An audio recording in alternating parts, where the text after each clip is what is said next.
નમસ્કાર. ચાલો આજે આપણે પદ્ય સમીક્ષાની દુનિયામાં એક સફર કરીએ. હવે આ કોઈ પરીક્ષા જેવો અઘરો વિષય નથી, પણ એક એવી સુંદર કળા છે જે આપણને કવિતાના શબ્દોની પેલે પાર સીધા કવિના દિલ સુધી પહોંચાડે છે. તો ચાલો ને આ મજેદાર યાત્રા શરૂ કરીએ.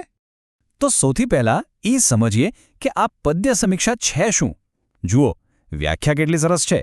આ માત્ર શબ્દોનું વિશ્લેષણ નથી, ના, પણ કવિતાના ભાવ અને કવિના હૃદય સુધી પહોંચવાની એક આખી પ્રક્રિયા છે. એમ કહી શકાય કે અહીંથી જ કવિતા સાથે એક સાચો, અતૂટ સંબંધ બાંધવાની શરૂઆત થાય છે. આ સમજૂતીમાં આપણે 5 મુખ્ય સોપાનોમાંથી પસાર થઈશું.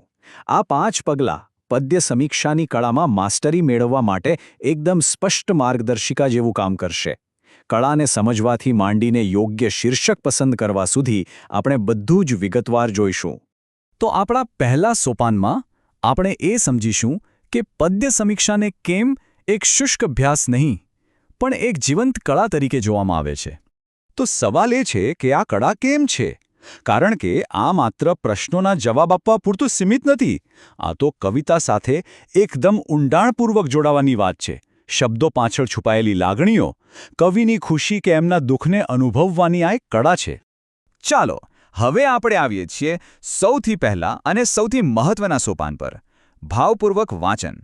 આ કવિતા સાથેની આપણી પહેલી મુલાકાત જેવું છે, અને આપણે સૌ જાણીએ છીએ ફર્સ્ટ ઇમ્પ્રેશન બહુ મહત્વનું હોય છે.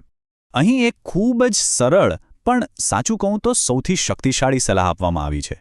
કવિતાને ઉતાવળમાં નહીં, પણ એકદમ ધીમે ધીમે શાંતિથી વાંચવાની છે, અને એ પણ એકવાર નહીં, ઓછામાં ઓછી 2 થી 3 વાર.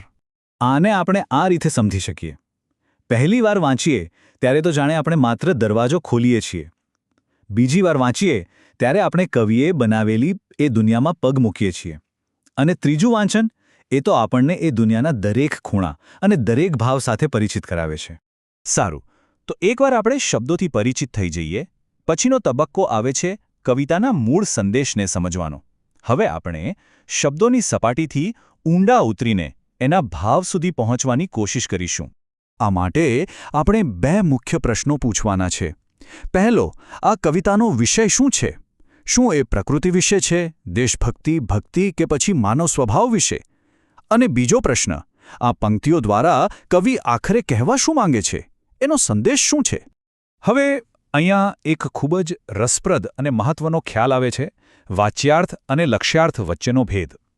વાચ્યાર્થ એટલે શબ્દનો સીધો ડિક્શનરીવાળો અર્થ, પણ લક્ષ્યાર્થ એટલે એ ઊંડો, ગર્ભિત અર્થ જે કવિ આપણને સમજાવવા માંગે છે.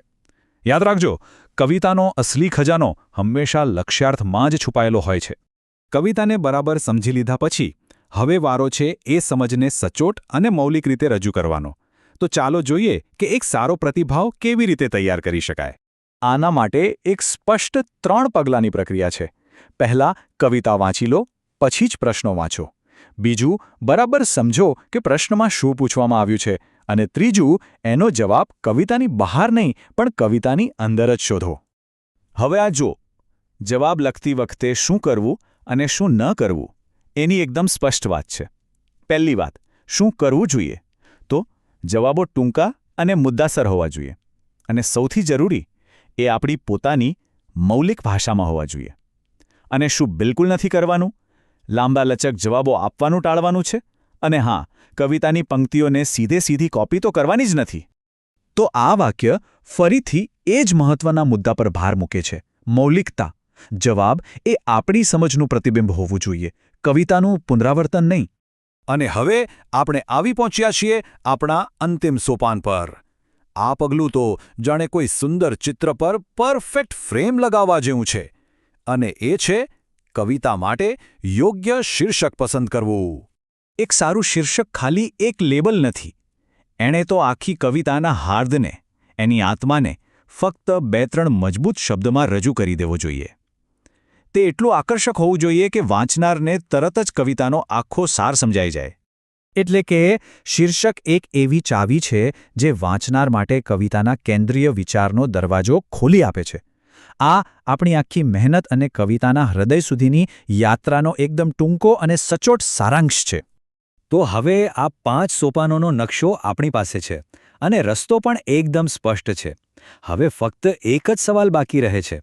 હવે પછી કઈ કવિતાના હૃદય સુધી પહોંચવાની યાત્રા શરૂ કરશો?